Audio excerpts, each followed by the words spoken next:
Boa noite, amados irmãos e queridos amigos que estão nos acompanhando. É um prazer estar com vocês aqui hoje e um privilégio poder abrir a palavra de Deus para compartilhar aquilo que Ele tem me ensinado. Espero que possamos juntos ser edificados através da Bíblia hoje e que possamos crescer no conhecimento do nosso Senhor Jesus Cristo. Vamos fazer oração para começar o nosso estudo. Senhor Deus, obrigado por esse dia, obrigado pela sua fidelidade e pela sua bondade. Obrigado, Senhor, por ter enviado Cristo ao mundo para morrer no nosso lugar e nos livrar do pecado. Peço, Senhor, que o Senhor utilize a sua palavra hoje para falar aos nossos corações, nos ensina como devemos agir, como devemos confiar no Senhor. Abençoa a nossa noite juntos e o tempo que estaremos aqui. Em nome de Jesus Cristo que eu oro. Amém. Muito bem, nós estaremos estudando hoje o livro de Juízes, o capítulo 6. Capítulo 6 de Juízes, você pode abrir lá. Enquanto isso, eu vou contar uma pequena história para você. Imagine que você é um lavrador, um fazendeiro, e você tem a sua plantação.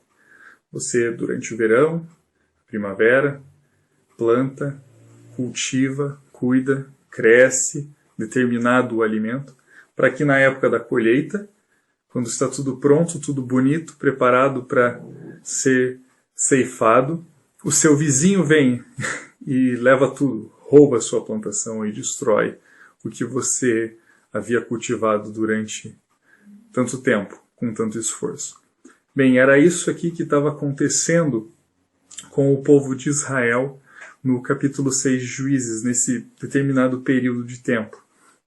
O fato é que, como nós podemos acompanhar e ver no início do capítulo, o povo de Israel estava sendo atacado e roubado pelos midianitas e pelos seus aliados durante 7 anos. Durante 7 anos, os midianitas chegavam e roubavam a plantação de Israel, bem na época da colheita. Eu imagino que isso devia ser muito frustrante, irritante, sem falar o fato que você perdia grande parte do seu sustento. Então isso deveria deixar os israelitas com muito medo. Afinal de contas, os midianitas estavam prevalecendo contra eles pelo fato de serem mais fortes. Muito bem, isso não estava acontecendo à toa. O povo de Israel havia desobedecido a Deus, o povo de Israel havia abandonado a Deus e estava seguindo a Baal, adorando a Baal, e esse é o motivo pelo qual os midianitas estavam prevalecendo contra eles. Certo dia, um anjo do Senhor apareceu para um lavrador. Um lavrador simples da tribo de Manassés, cujo nome era Gideão. Gideão, ele estava trabalhando na sua lavoura, mas não numa situação cotidiana e comum. Gideão estava malhando o trigo no lagar. O lagar é um lugar onde eles pisavam as uvas. Era uma construção de barro, de tijolos, onde eles pisavam as uvas para fazer o suco da videira ou o vinho. E não era um lugar apropriado para fazer isso que Gideão estava fazendo com o trigo, mas ele estava lá por um motivo, porque ele estava com medo dos midianitas, então ele estava malhando o trigo escondido. E o anjo do Senhor aparece para Gideão. Naquele momento, nós entendemos que esse anjo do Senhor é uma teofania de Jesus, ou seja, uma aparição de Jesus Cristo no Antigo Testamento. Então, o anjo do Senhor aparece para Gideão e fala para ele, no versículo 12, podem acompanhar comigo: "O Senhor é contigo, homem valente." Que interessante, né? Essa fala do anjo do Senhor. Afinal de contas, os israelitas estavam com medo, estavam passando por anos e anos de temor em função dos midianitas. Gideão claramente era um homem que tinha medo, porque ele estava malhando o trigo dentro do lagar. E o anjo do Senhor aparece e disse: "O Senhor é contigo, homem valente." Bom, o que a gente pode entender aqui? Que o Senhor tinha um plano para Gideão. e mesmo sabendo das características humanas dele, mesmo assim o Senhor acreditava que Gideão era capaz, e ele sabia que ele poderia realizar o que ele tinha proposto para Gideão. Por isso ele chama ele de homem valente. Mas a resposta de Gideão é um pouco interessante. No versículo 12 ele já começa: Ai, meu Senhor, se o Senhor é conosco, por que nos sobreveio tudo isso? Então, o anjo do Senhor fala: o Senhor é contigo, homem valente. E Gideão, como não valente, já começa a murmurar, já começa a reclamar e questionar: Ai, Senhor, por que aconteceu isso? Por que aconteceu aquilo? Por que a gente está nessa situação? Né? Então, claramente, Gideão não era muito valente. Gideão, ele tinha medo e estava murmurando aqui, né? Questionando por que as coisas estavam acontecendo.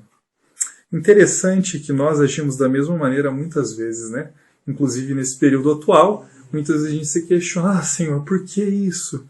Por que vírus? Por que o trabalho está tão difícil? Por que tanto desemprego, Senhor? Por que é tão perigoso? O fato é que o Senhor é conosco. Independente das circunstâncias, independente do que está acontecendo, o Senhor é conosco. E isso deveria nos bastar, isso deveria ser suficiente. O salmista, Davi, no Salmo 23, versículo 4, ele diz: Ainda que eu ande no vale da sombra da morte, não temerei mal algum, porque o Senhor está comigo. Interessante, né? Aqui para Gideão não foi suficiente saber que o Senhor estava com ele. Ele tinha que esboçar e externar a sua, talvez, indignação ou questionamento para Deus, perguntando: por que tudo isso está acontecendo conosco, Senhor? Por quê? Bom, a história segue e no versículo 14, o anjo do Senhor fala novamente com Gideão e disse: Vai nessa tua força e livra Israel da mão dos midianitas. Porventura não te enviei eu? Bom, o anjo do Senhor diz: Gideão, afinal de contas não sou eu que estou te enviando? Vai lá e faz o que eu estou pedindo para você.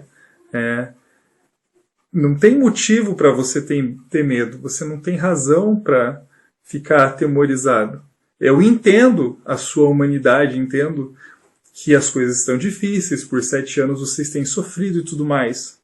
Mas vai e livra Israel, porque afinal de contas fui eu, o Senhor teu Deus, quem te enviou. E a resposta de Gideão aqui, mais uma vez, é bem questionável. Ele começa: Ai, meu Senhor, ai, Senhor meu. Mais uma vez, igualzinho a primeira vez que ele respondeu ao Senhor: Com que livrarei Israel? Eis que a minha família é a mais pobre em Manassés e eu o menor da minha casa, na casa de meu pai. Gideão mais uma vez dá uma justificativa, questiona como que ele poderia fazer isso, por que ele faria isso. E a gente consegue pensar muito bem em Moisés aqui nessa situação. Eu até anotei nas minhas anotações aqui que isso parece a síndrome de Moisés. Ah, Senhor, quem sou eu? A minha língua é isso, a minha boca é aquilo, eu não consigo. O fato é que não fui eu quem te enviou. Quem fez a boca do homem? O Senhor fez, o Senhor enviou. Então, isso deveria ser suficiente. Deveria ser suficiente para Gideão confiar em Deus e fazer o que ele estava mandando. Continuando o diálogo e a conversa do anjo do Senhor com Gideão aqui, no verso 16, nós vemos o que o Senhor diz a ele: Já que estou contigo, ferirás os midianitas, como se fossem um só homem. Ou seja, mais uma vez o Senhor ressalta o fato de que ele estava com Gideão. A primeira vez, a saudação é: o Senhor é contigo. Quem te enviou? E mais uma vez, já estou contigo, Gideão, confia. Então, Gideão aqui, pela terceira vez, no versículo 19, Antes, no versículo 17, ele não diz ai Senhor dessa vez, mas ele diz: se agora achei mercê diante dos seus olhos, Senhor, que é o Senhor que me fala, por favor me dá um sinal. Então Gideão não confia ainda que aquele quem está falando com ele é o Senhor. Não entende que é Deus quem está o chamando para uma obra especial que ele tem preparado para ele. E ele pede um sinal. Gideão pede um sinal. Muito bem. Deus, na sua paciência e benevolência, dá as instruções para que ele desse o sinal para Gideão. Isso a gente pode ver no relato ali entre o versículo 19 e 22. Então entrou Gideão e preparou um cabrito, bolos asmos e uma efa de farinha. A carne pôs num cesto e o caldo numa panela. E trouxe-lhe até debaixo do carvalho, onde o anjo do Senhor estava, e lhe o apresentou. Porém o anjo de Deus lhe disse: toma a carne e os bolos asmos, põe-os sobre esta penha e derrama-lhes o caldo por cima. E assim fez. Estendeu o anjo do Senhor a ponta do cajado que trazia na mão e tocou a carne e os bolos asmos. Então subiu o fogo da penha e consumiu a carne e os bolos, e o anjo do Senhor desapareceu da sua presença. Deus mandou um sinal grandioso e maravilhoso para Gideão. O sinal que ele havia pedido, já que a presença de Deus não estava sendo suficiente para ele, Deus deu um sinal. E um sinal realmente incrível, se você parar para pensar. O anjo do Senhor tocou, estendeu o cajado, tocou a ponta da oferta e aquilo foi consumido pelo fogo, e então o anjo do Senhor desapareceu. Então a gente pensa, bom, agora vai, né, Gideão? Agora Gideão vai confiar em Deus, Gideão vai ter coragem para fazer o que Deus estava chamando ele para fazer. Bom, não é bem assim. Vamos lá para o versículo 22 para ver a reação de Gideão. Ai de mim, Senhor Deus, pois vi o anjo do Senhor face a face. Poxa vida, Gideão. Você pediu um sinal, Deus deu um sinal, ele falou que é contigo. Qual é a dificuldade, né?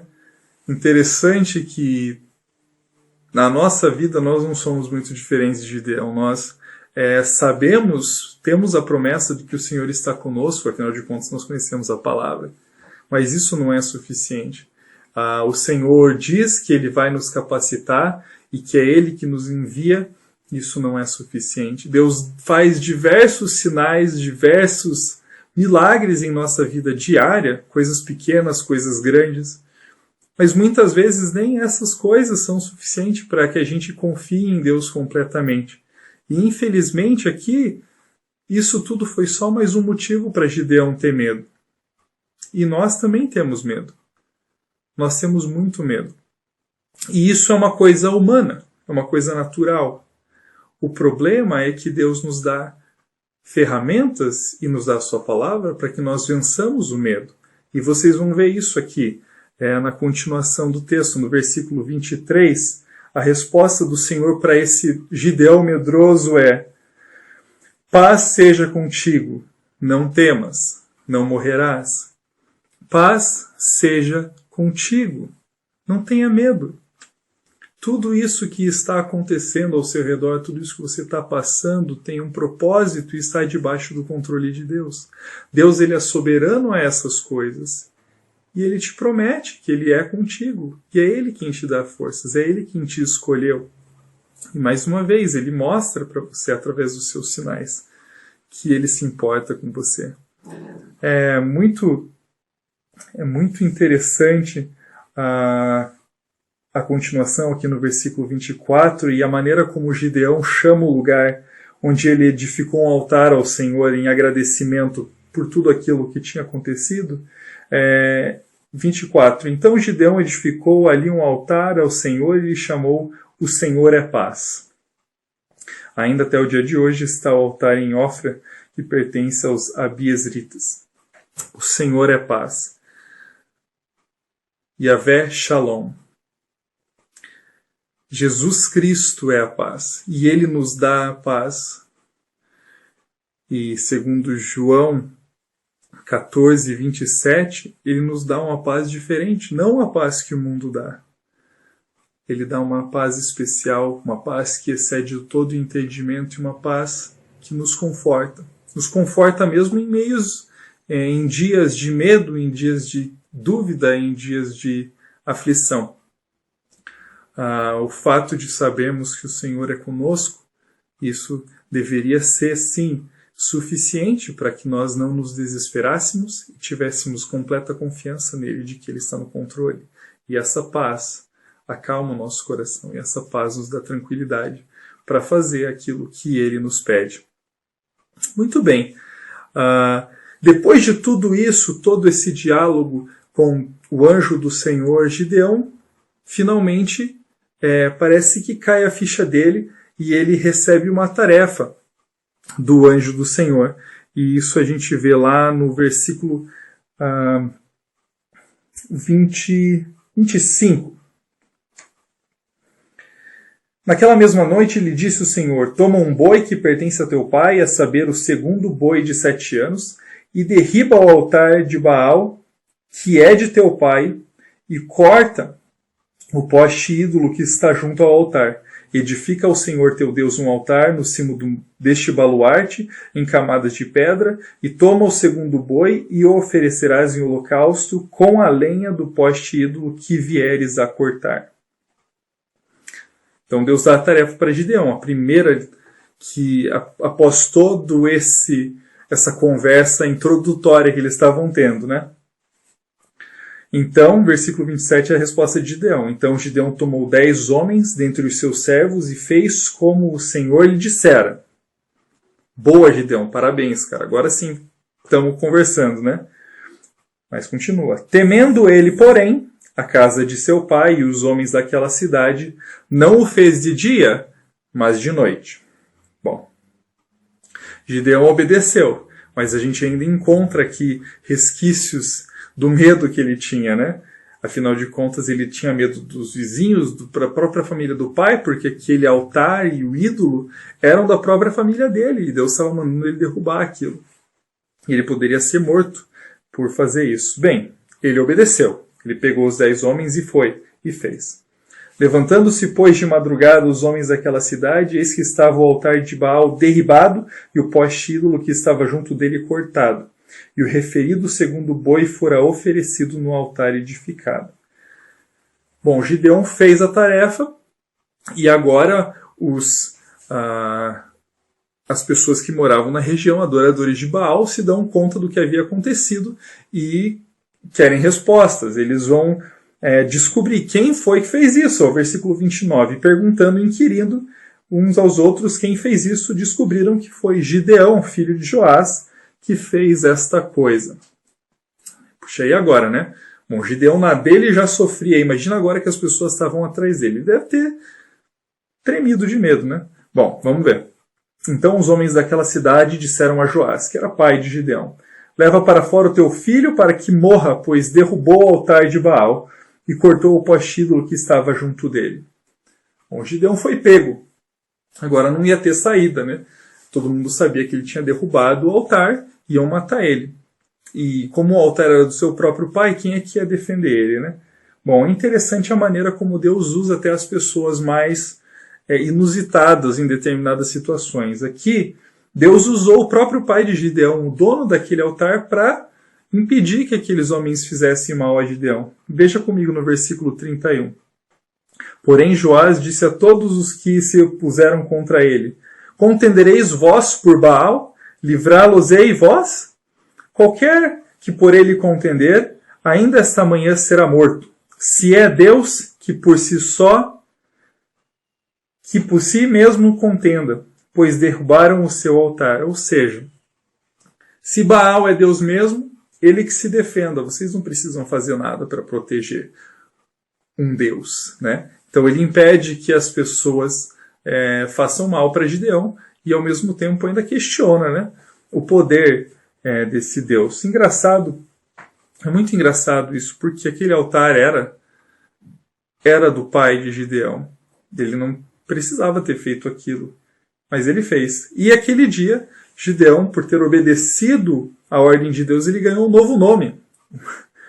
Um apelido, talvez, não sei. Naquele dia, Gideão passou a ser chamado de Jerubaal, porque foi dito: Baal contenda contra ele, pois derrubou o seu altar. Então talvez você já tenha ouvido esse nome Jerubaal e não sabia quem era. Bom, tá aí a resposta. Gideão é conhecido também como Jerubaal.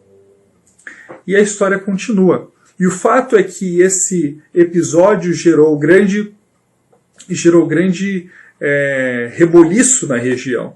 E os midianitas e os povos ao redor juntaram um exército para atacar Israel. Afinal de contas, estava também perto da época da colheita, eles já estavam se preparando para roubar as lavouras de qualquer maneira. Enfim, o fato é que um grande exército de midianitas se formou para lutar contra Israel nesse período.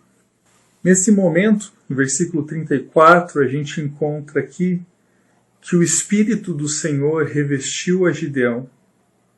O Espírito do Senhor revestiu a Gideão.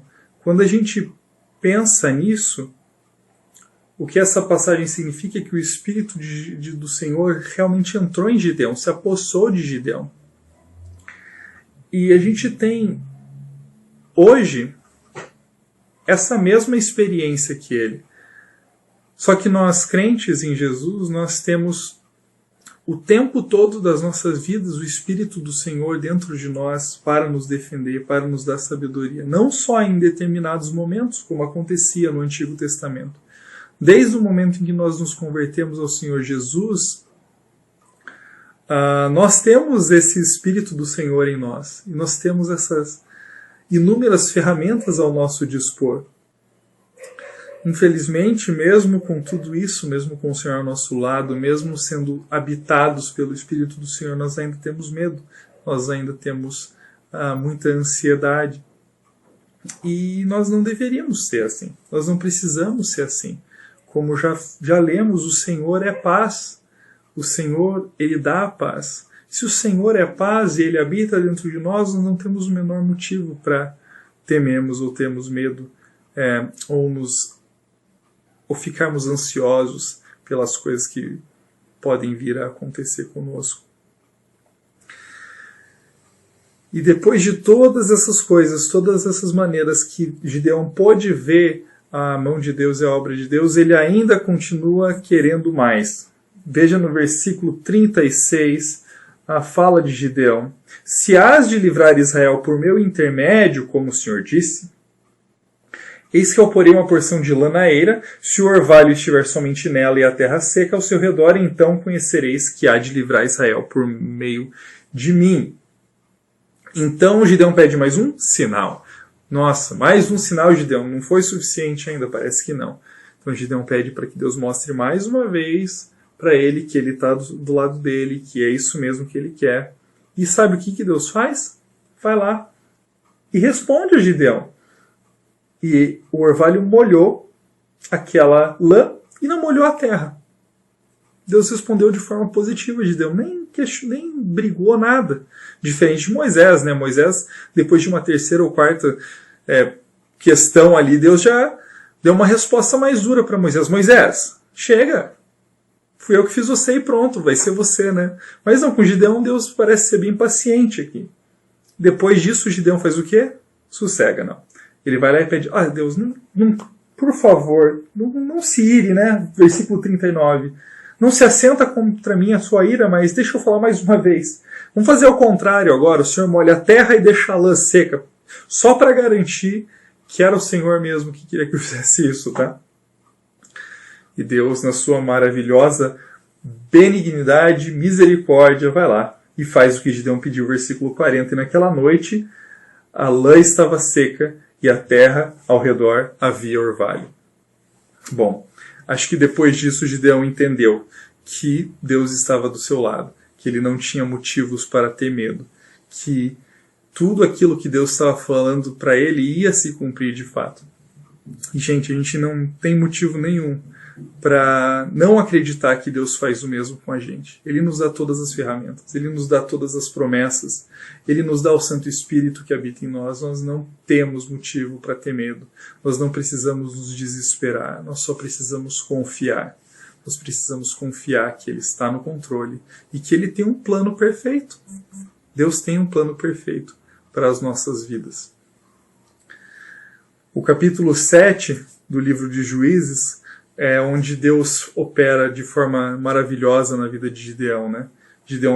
Deus testa mais uma vez a sua fé. Gideão monta um exército para lutar contra os midianitas que estavam acampados, como a gente já falou. Um exército de aproximadamente 32 mil homens.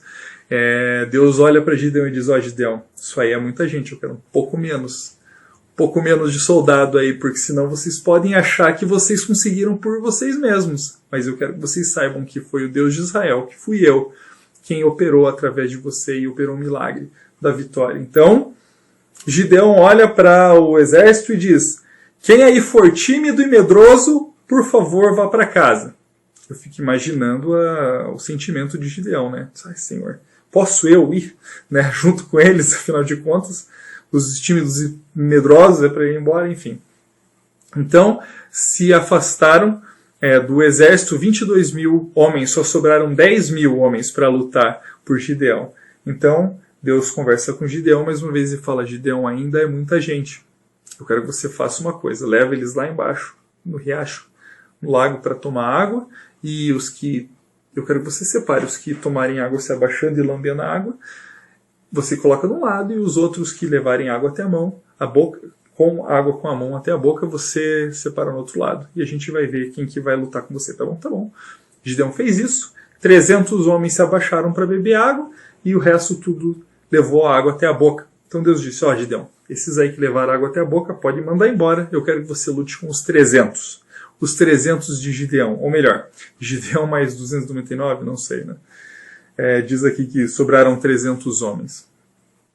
O fato é que Deus, com 300 homens e um líder medroso, transformou a realidade do povo de Israel. A Bíblia conta que eles lutaram contra os midianitas de maneira completamente anormal. Eles cercaram o povo, fizeram barulho, e Deus fez um milagre, e os midianitas sozinhos se mataram. Eles perderam a guerra sem nem atacar um israelita sequer. E depois que os midianitas já tinham basicamente se destruído, os israelitas perseguiram os últimos midianitas para vencer a batalha. Então Deus operou um grande milagre, Deus fez algo maravilhoso, e Deus transformou um homem muito medroso, um homem muito